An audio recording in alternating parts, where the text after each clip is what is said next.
So hari ni kita nak sembang macam mana karbohidrat ni memberi kesan kepada kita punya kenaikan gula dalam darah.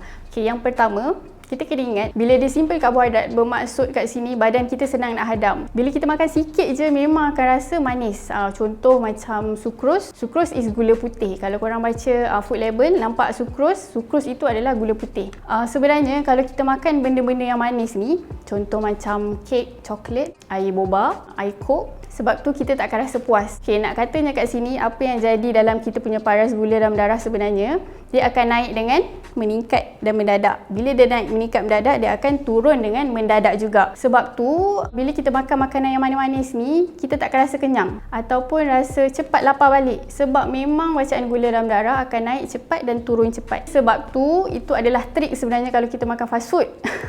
Kalau kita perasan bila kita makan fast food, dia akan bagi set sekali dengan air manis, air gas, betul tak? Nak katanya kat sini sebenarnya fast food memang tinggi kalori. Sekali makan dekat 1000 kalori pun ada. So 1000 kalori tu macam bersamaan kita makan nasi kukus. Nasi kukus, nasi yang portion banyak and ayam dia besar, ada kuah and ada sambal belacang 2 bungkus. Tapi kalau fast food, kita boleh habiskan sekali makan je. Nak katanya kat sini, kita tak sedar kita makan 1000 kalori dengan adanya kehadiran minuman manis ataupun air gas tersebut. Berbeza dengan kompleks karbohidrat. Kalau kita tengok dia punya structure kompleks karbohidrat ni, dia ada banyak bond kan. Okay, bila dia ada banyak bond, banyak ikatan, dia perlukan masa untuk hadam. Sebab tu bila kita makan kompleks karbohidrat ni, kita memang tak akan rasa manis terus.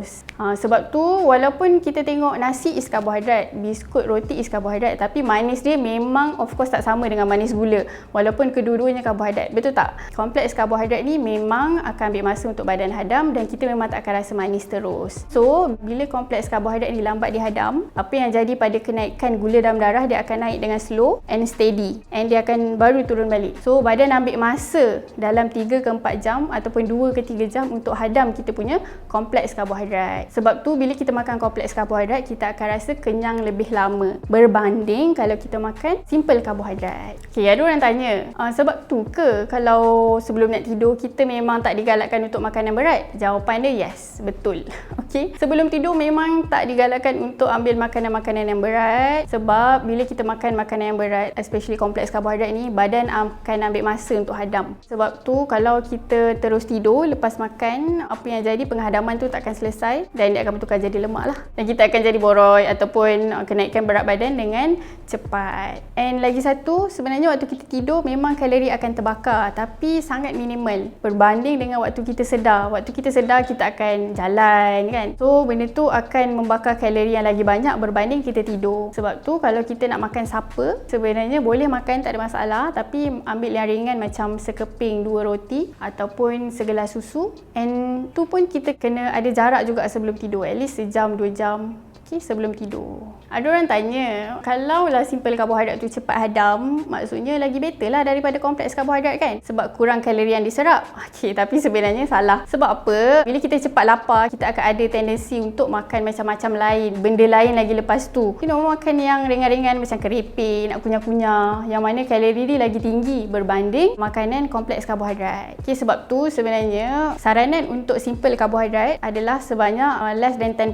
daripada total kalori sehari. Itu yang sebaiknya lah. Tapi untuk orang yang ada diabetik ataupun orang yang nak menurunkan berat badan, less than 5% daripada total calories. Conclusionnya, kompleks dengan simple karbohidrat ni tak ada salah. Dia memang ada pro and cons. Cuma kita kena pandai jagalah. Kalau kita nak makan kompleks karbohidrat, pastikan kita ambil waktu meal, waktu makanan utama, breakfast, lunch, dinner, ambil kompleks karbohidrat, so kita akan kenyang lebih lama. Dia tak akan membuatkan kita rasa kejap-kejap nak makan, kejap-kejap tak makan. So untuk simple karbohidrat ni boleh ambil tapi dalam kuantiti yang sedikit. Contoh makanan yang ada simple karbohidrat macam kuih muih, kuih donat ataupun kuih keria, dia banyak gula. So kalau kita makan kuih tu sahaja waktu breakfast, dia akan buatkan kita cepat lapar juga sebab dia ada gula tu. Dan lagi satu, dia memang tak seimbang lah. So bila karbohidrat kita tak gabungkan dengan protein dan juga lemak dan juga sayur, dia akan buatkan kita cepat lapar juga. So better untuk breakfast, lunch, dinner tu kita ambil set meal karbohidrat kompleks dilengkap dengan protein dan juga lemak dan juga sayur.